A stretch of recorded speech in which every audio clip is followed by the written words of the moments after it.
New York City is the land of opportunity, but I didn't know everything would be so hard. I came from my home country of Yemen, and I miss it every day. Still, I'm hopeful with my new life, and I've always dreamed of having a job. I knew I wanted to get a job when I moved here. The first thing I did was learn English. I studied every single day. Nothing changed overnight, but I kept studying and made progress.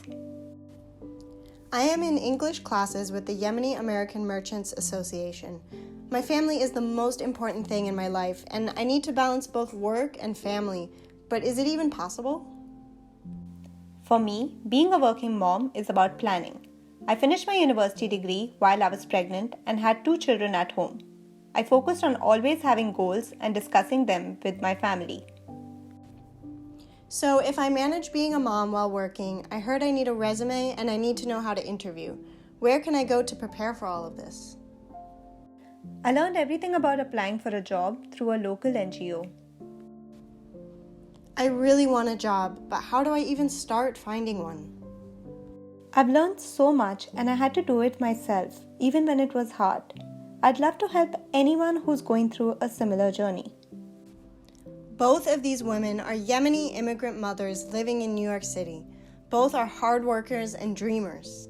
Yet these women don't know each other's stories. Yemeni women are so rarely recognized as role models that their remarkable stories are simply never told. As powerful as this connection could be, today they don't have the time or space to learn from each other. But what if they did? Let's back up. This woman who we call Ramla represents a whole community of women who live in the Bronx. For them, to get a job, they first need to go through several steps. The first step is family support. Some of the community sees work as her contributing to the family, and some want to preserve traditional family structures. These conversations are hard and they take courage. The second step is childcare. Ramla is a mother first and foremost. In her culture, it's common that her extended family might help take care of the kids.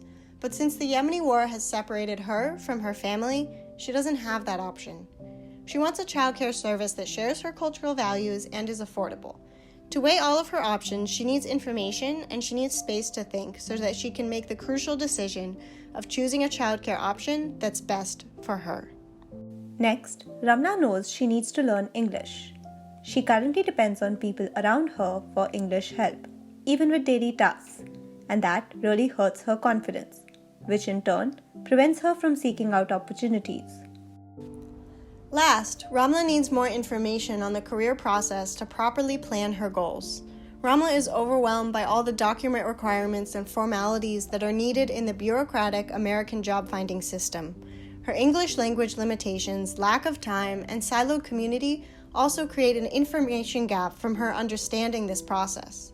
She doesn't use the career guidance resources available to her because she doesn't know that she needs them.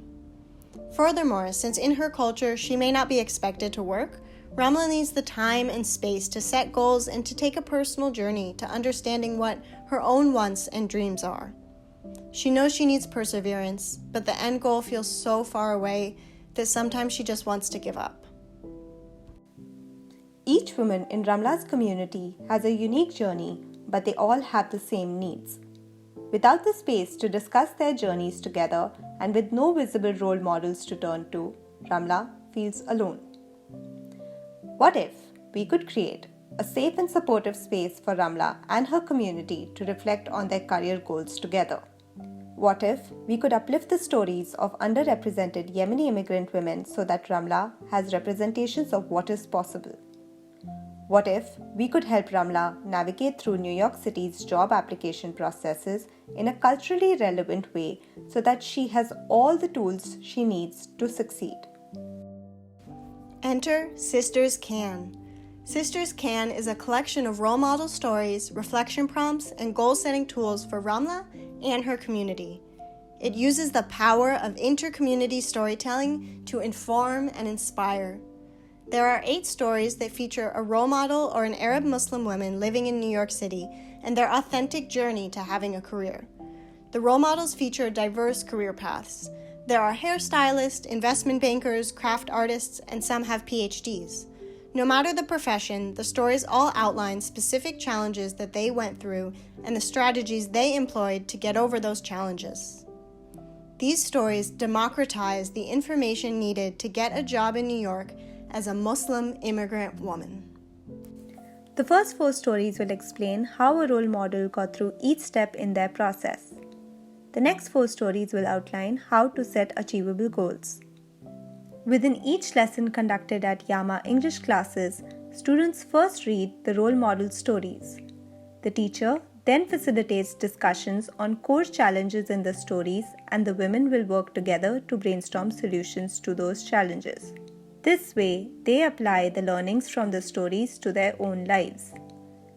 Last, women complete a goal-setting activity that helps them break down their own career journey. While implementing Sister Scan, we saw that women loved reading stories of women they related to. There were beautiful discussions on the value of education and employment. We saw that women were engaged, inspired, and full of questions about where they can take their next steps. They excitedly asked their teachers multiple times if the stories are really true. They said that seeing Muslim women succeed so unapologetically really hit home and made the possibility of success so much more real.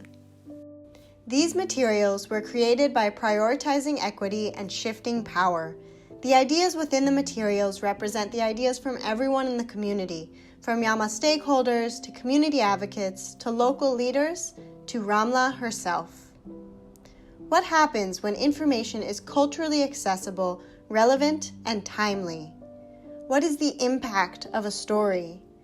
And what is the power of connection?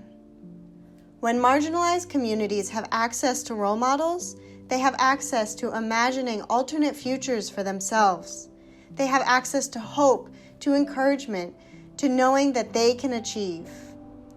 When communities have access to role models, they have access to imagining what's possible.